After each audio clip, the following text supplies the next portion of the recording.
একটু কষ্ট হলেও ঘরে বানানো খাবারটা খাওয়া স্বাস্থ্যের জন্য অনেক ভালো। আর যদি বাচ্চা কাচ্চার কথা হয় তাহলে তো আরো ভালো। আর ঘরে বানানো খাবারটা খাতেও কিন্তু ভালো লাগে। তাই আজকে তোমাকে ঘরে পাউরুটি বানাই দেখাচ্ছি। খাতি যে কি ফাইন মজার হইলো, ঘরে বানানো পাউরুটি যে এত মজার হয় না বানালে তোমরা বুঝতেই পারবা না। আর একদম অল্প কিছু উপকরণ দিয়ে বানাই নেওয়া যাবে না, একটু কঠিন না বানানো, একদম পানির মতন সহজ। তা প্রথমে একটা বাটির মধ্যে 2 চামচ ইস্ট, 2 চামচ চিনি আর 1 গ্লাস নিয়ে নিছি কুসুম গরম পানি। আঙ্গুলটা এরম চুবাই দেখতে হবে না যে আঙ্গুলটা একটু বেশি সময় ধরে রাখা যাচ্ছে কিনা।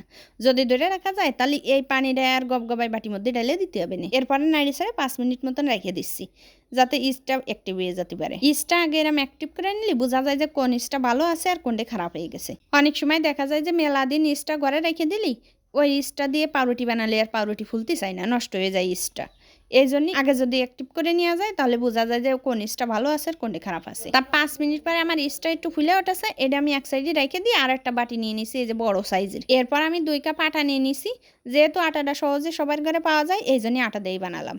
আর সাথে দিয়ে দিছি সামান্য লবণ আর এই যে ইস্টটা গুলাই রাখিলাম ওইটা। এই জায়গায় একটা টিপস আছে, তোমরা কিন্তু কোনো সময় ইস্টের সাথে লবণ দিতে যাবা না, তাহলে ইস্টের কার্যকারিতা নষ্ট হয়ে যায়। এরপরে এই যে আটাটা ভালো করে মাইকে নরম একটা ডো বানিয়ে নিতে হবে না। মনে রেখো কিন্তু ডোটা যত নরম হবে পাউরুটিও কিন্তু তত নরম হবে। আর যদি ডো শক্ত হয়ে যায় তাহলে পাউরুটিও শক্ত হবে। এরপরে আমি 2 টেবিল চামচ সয়াবিন তেল দিয়ে নিছি, চালে তোমরা বাটার দিতে পারো। এরপরে ভালো করে 4-5 মিনিট মতন মথে নিয়ে এই যে গোল বলের মতো বানায়ে ডেকে রেখে দিচ্ছি 1 ঘন্টার মতো। 1 ঘন্টা পরে দেখো কতখানি ফুলে ডবল হয়ে গেছে।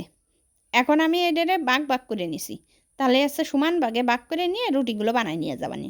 এরপরে ছোট ছোট বল বানাই নিচ্ছি, এই যে কয়টা একদম সহজে বানাই নিয়ে যায়, এটা কোনো কঠিন না। এখন এই যে ছোট বলগুলো একটা প্লেটের মধ্যে নিয়ে নিছি। এই প্লেটটাই কিন্তু আমি আগের থেকে তেল মাখাই রাখিলাম আর সাথে একটা কাগজও দিয়ে রাখিছি যাতে নিচে তো পুড়িয়ে না যায়। এখন সবগুলো বল বানানো হয়ে গেছে, এটারে আমি ডেকে রেখে দিচ্ছি আরও 20 মিনিটের জন্য।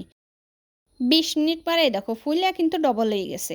এখন কিন্তু 20 মিনিটের বেশি আর পাউরুটিটা রাখা যাবে না, এই 20 মিনিট রাখলেই দেখবা যে ফুলে আর ডবল হয়ে গেছে। এখন একটা ডিম নিয়ে নিচ্ছি, এই ডিমটা উপরতে একটু বিরাস করে দিচ্ছি। পাউরুটি সকালের নাস্তায় আমরা প্রায় সবাই খাই, তা দোকানের জিনিসপাতির যে দাম তাতে দোকানতে না কিনে এরম যদি ঘরে বানাই খাওয়ায় তাহলে অল্প টাকা খরচ করে বেশ ও মেলাগুলোই বানানো যায়। আর ঘরে বানানো জিনিস স্বাস্থ্যের জন্য কত ভালো এটা তো আমরা সবাই জানি। পাউরুটিগুলো ডিম মাখানো হয়ে গেলে এই যে গরিবের মাইক্রো ওভেনে বসাই দিছি, প্রায় আধা ঘন্টা মতন দিয়ে রাখিলাম আর চুলো জালটা একদম লো হিটে দিয়ে রাখিছি। তা তোমাদের ক্ষেত্রে কিন্তু সময়টা একটু কম বেশি লাগতে পারে, তোমরা একটু দেখে নিয়ে নে।